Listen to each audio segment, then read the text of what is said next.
Hey everyone, welcome to Wildcat's World, and today I need to confess my undying love for none other than The Umbrella Academy. So, The Umbrella Academy is an amazing show on Netflix. If you haven't watched it, make sure you go check it out. It is super good. But for those people who have watched The Umbrella Academy and have fallen in love with it just as I have, did you know that it's also a comic? There are actually 3 comics to be exact. They are super good. If you haven't read them, go read them. They are way good. So yeah. But before I start this video, I just need to say that it's probably like I have no script or anything, so it's just gonna be like, oh yeah, and like it's just gonna be all like a bunch of random words of me just like rambling on. So yeah. But let's do this. So I'm going to explain the plot of these because they are so good. Like, it is my favorite thing ever right now because it is so amazingly good. So, let's start this. The Umbrella Academy starts off on... Okay, first I need to say one thing. I'm super sorry. But I have memorized every single word from this TV show. So, yeah, that's a thing. Now let's actually start the story. Okay, so the story of the Umbrella Academy begins on October 1st, 1990, when 43 women around the world gave birth.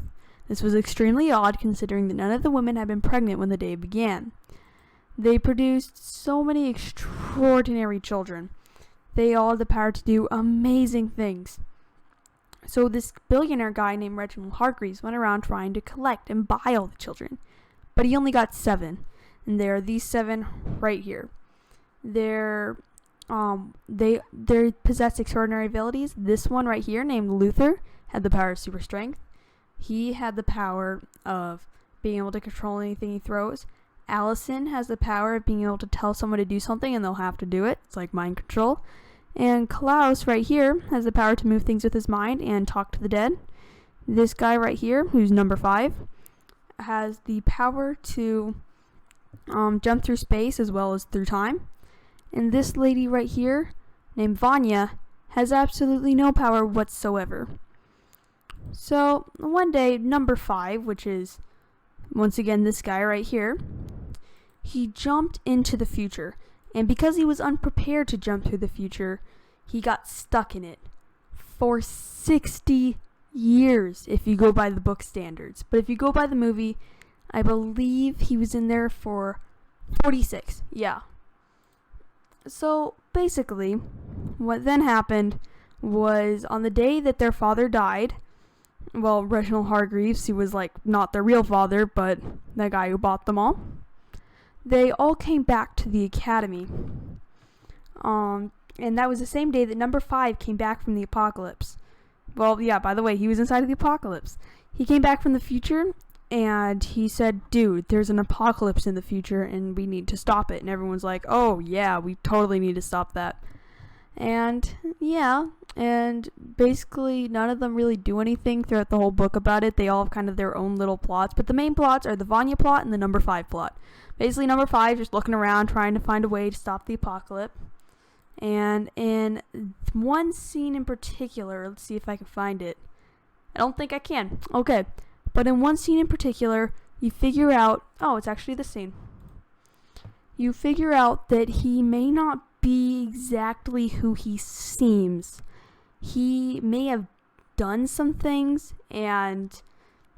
He may have done some things and made some deals in order to get back to his family, in order to stop the apocalypse.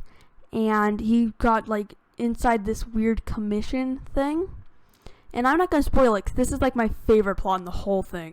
It's so good. So, yeah. And then, there is also the Vanya plot, which is, once again, this lady right here, who has no powers. Turns out she did have powers. Just, like, her father put her on pills to make it so that she didn't think she had any powers. So that was kind of crazy. And it turns out she did. And now that she's mad at her family for she's just really mad at her family for treating her really poorly for not having any powers, that she decided, yo, I'm going to destroy the world. So yeah, that happens, and not a very good decision on her part, I don't think. So, yeah. That is basically the first plot without spoiling anything. It is super good.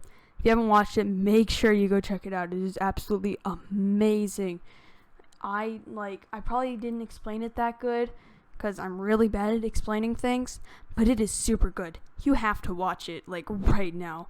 I know I'm probably not explaining it that good. I swear I know I'm not.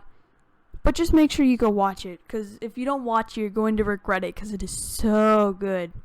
Absolutely amazing. However, the one thing you will have to watch out for if you watch it or read it is that there are some bad words, and there is also some blood. So, if you're okay with that, make sure you go watch this. It's the best thing in the world. So good. Well, thank you guys so much for watching. Now we're checking out from Wildcat's World.